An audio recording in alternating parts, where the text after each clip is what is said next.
来讲在地人在地前，潭雅神绿道园区这个绿园道呢是台中真出名的这个铁马道，为了改变刚才驶骑脚踏车的刻板印象，台中市这个管理局特别开放重点这个酸水区，提供亲自体验骑脚踏车加酸水。 囡仔欢喜耍水，大人嘛算甲笑嗨嗨。潭雅神绿园道是台中有名的铁马道，台中市管理局特别开放上尾站耍水区，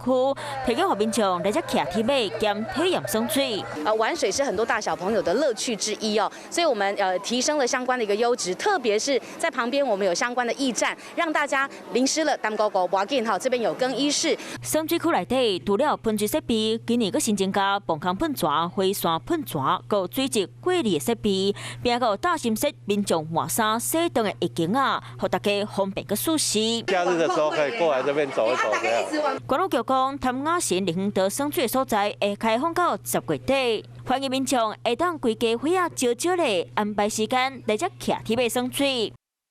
Hello， 大家好，我是乃瑜，要教给大家2个任务。第一个，华视新闻的脸书专页，你按赞了吗？还有华视新闻的 YouTube 频道，赶紧订阅起来，还要记得按赞，开启小铃铛哦。